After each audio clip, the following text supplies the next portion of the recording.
Hey guys, how are you doing today? This is Gabe from Big Fella Outdoors. So what I'm going to be doing today is recreating a video that I had made in the past, a guide to late summer and early fall king and coho salmon pier fishing. And the reason I'm recreating this video is that I didn't include a section about how to understand and utilize lake flips, which is essential to fishing for especially late summer west side king fishing.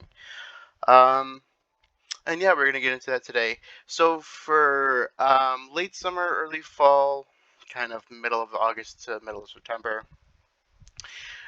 fishing on the west side, what you're mainly going to be fishing is anywhere from Benton Harbor all the way up to Frankfurt.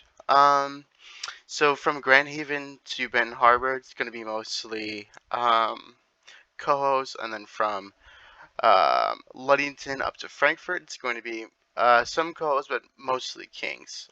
You get some nice mix of kings and cohos in Frankfurt, especially. So, and then from the middle of September to the middle of October, that's going to be where the east side coho fishing comes in. That's going to be in Harbor Beach, um, Oscoda, Sanilac, Lexington. Lexington has not as many cows, but they do get a few. And this is going to be different fishing. So the west side is going to be fishing. You're going to be showing up at around 7 p.m., 8 p.m. at night, and leaving at around 7 or 8 a.m. in the morning. And fishing on the east side, you're going to be showing up at around I'd say 4 or 5 in the morning and leaving at around noon. So it's a little different fishing, and I'll be explaining that more later in the video. But yeah, let's get into it, guys. Okay, guys. So what I'm going to be utilizing here and telling you about are lake flips. So the app we're using here is Seagull, and what lake flips are is in mid-August to mid-September when you're targeting kings. Anywhere on the west side of the state is a northeast, or a straight east wind is going to cause the warm water to move away from the our side of Lake Michigan, and it's going to cause an upwelling of cold water to take its place. And the way this app works is it'll give you, it's not a live forecast, although they do have some buoys here that do give some live temperature readings. Like here's one in Algonac. It gives a live water temp reading. I'm sure there's some on that. Not a lot of the ones on the west side are active yet. It's still pretty early in the year. Yeah, this one has a water temp reading. So these will give you live water temp readings, but the main utilization of this is an algorithmic forecast. So it shows you changing water temps. And so in mid-August, these temps are going to be more in the 70s. So everything's going to be yellow and red. And then what you're looking for is the flip. You just slide this, and it'll go from the yellow and the green, meaning the yellow and the red, to this green color, 51. And then really what you're looking for is like 55, and that's generally what it flips to in the summer. Yeah, so this is a wonderful app. So again, that's anything northeast, or straight east. It's is going to flip the lake and make for great fishing conditions. Okay, so right now we're going to be going over reel selection and rod selection when fishing for these fish. So generally for a casting rod, a 9/6 medium is going to be your best bet. You are launching spoons 100 yards off of this pier, and so you're going to be running a 9/6 medium rod. I like an ugly stick, carbon, salmon, and steelhead. These ugly sticks are known for their durability, and their carbon series is a lot lighter than the normal rods. So it's a lot easier to be casting all night with one. And then for me personally, I like a Piscifun Carbon X size 4000. Any size 4000 reel is going to be just fine. I want to get something dirt cheap, like a $20 or $30 reel, because kings um, are they do fight very hard. It's almost like fighting a tuna. They will rip 100 yards of line all at once, and they will test your drag. So uh, throughout the season you're fishing for these, so you fish about a half dozen times. By the third trip, I'd say make sure you're oiling up your reel and make sure everything's okay. And then what you're going to be running as line is going to be braid. Personally, you can't, in my opinion, you can't go wrong with the 15-pound Power Pro. Make sure you're getting 300 yards of braid, because as I said earlier, that a king really can rip out 100 yards of line all at once. If you can check out my Instagram, I have a video on there of just a king probably ripping out 200 yards of line. But that was a 30-pounder, so it's your average size, I'd say, for those kings is about 15 pounds. The upper end is about 25, and then a true once in a lifetime fish is going to be a 30-pounder. And then the lures you're going to be using are going to be spoons and jigs. So first, so there's two kinds of spoons you're going to be using, and make sure the spoons you're getting are 3/4 ounce. You're going to be using little Cleos and KO wobblers. So the best colors are going to be your glow green. They make that in a 3/4 ounce. Your glow green, um, and then your carbon 14 and Mongolian beef. So these colors are new this year. I haven't had a chance to try these yet, but I have used these colors on moonshine trolling spoons, and I am very confident that these colors would also work on the Pier. But again, make sure you get those in 3/4 ounce, especially this carbon 14. That is been a fantastic spoon trolling for me for the past, I don't know, 5-6 years. I probably caught well over 1,000 fish on the moonshine mag trolling spoon in carbon 14. So I'm sure the casting spoon will also work. And then the next spoon we're gonna be going over here is the KO wobbler. So what you want is the 3/4 ounce in glow green. Um, and on these spoons specifically, you need to change the hooks. The hooks that come in these KO wobblers cannot handle kings. So you want to make sure that you're getting a size 2 hook. Personally, I mean, Gamakatsu 2X hooks will work great. Um, so that's your spoon casting, and with these spoons, you're going to want to be glowing them with a glow light. Um, these black lights will glow your spoons. And then the way you're going to be fishing these spoons is, again, casting as far as you can. And you want to let it hit bottom. You're going to reel tight as soon as you cast and it hits the water. You're going to reel tight to it.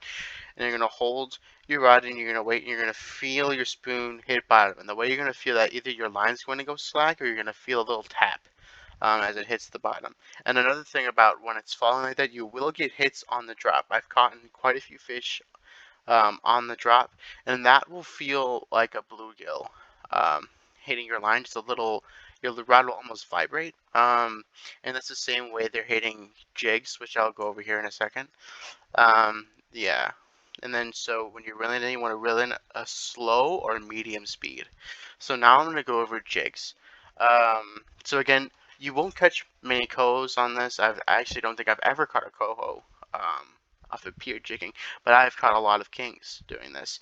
So the spoons are mainly for when it's dark, or getting to dark. When you show up at 7 o'clock, you're going to have about 2.5 hours of daylight left. And in those hours, jigging is going to work a lot better for you than the spoon.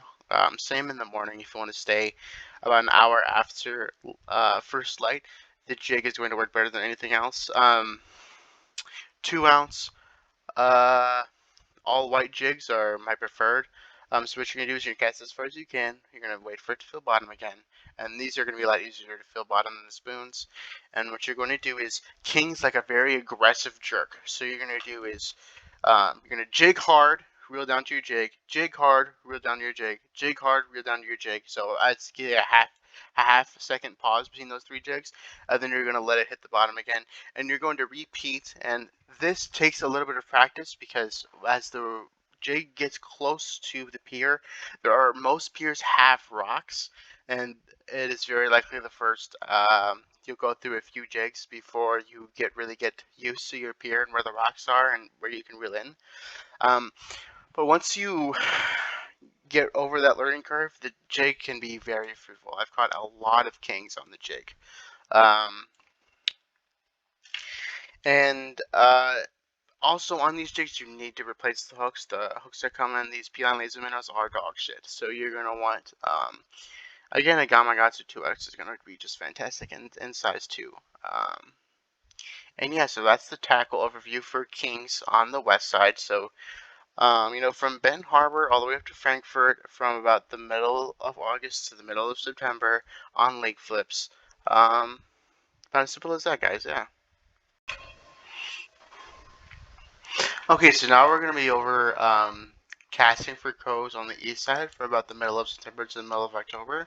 Um, and so your main bread and butter, the word is going to be an Arctic spinner. So the black and chrome, and then another favorite, if I can find it.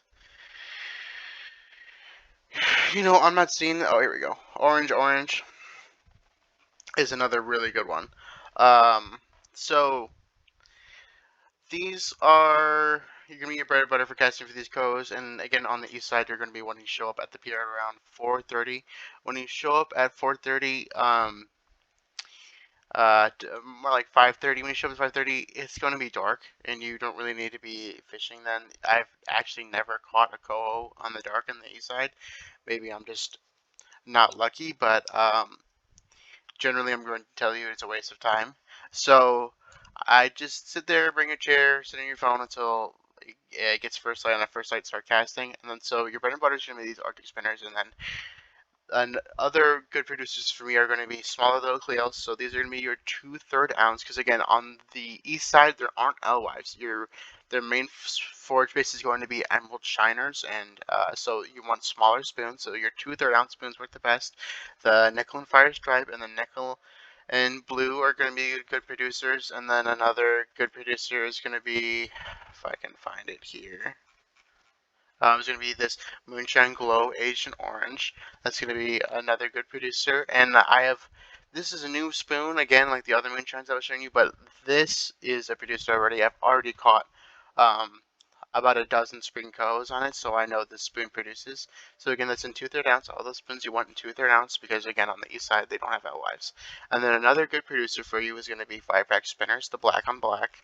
And then this blue, pink, and then if I can find gold shiner, but there should be this one. This is a good one. The orange chartreuse, and then anything orange. I'm looking for the straight copper. Silver fluorescent red is another good one. I'm not seeing the straight copper, but the straight copper is good. I mean, this gold shiner that looks about this straight copper. Here we go, copper. I'm just blind. So all these, you want your bigger sizes. They're a little more pricey, so your size 6s, your size 5s. You want your bigger spinners, but these, I have caught a number of goes on the east side with these as well. Another thing that's going to be mixed in is there's going to be Eagle Lake steelhead. So they stock these on the east side. They aren't traditional steelhead. They're shorter and they're more fat.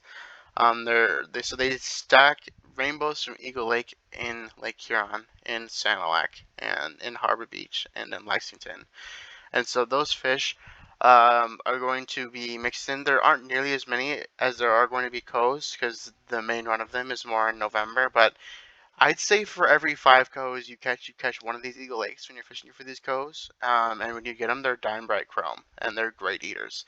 So are the cohos. The cohos in the fall, as long as they're not real dark, are really great eaters, and the skein that come out of them are some of my favorite skein to use for steelhead fishing. So yeah, that's all there is, guys. So hope you guys have a great year.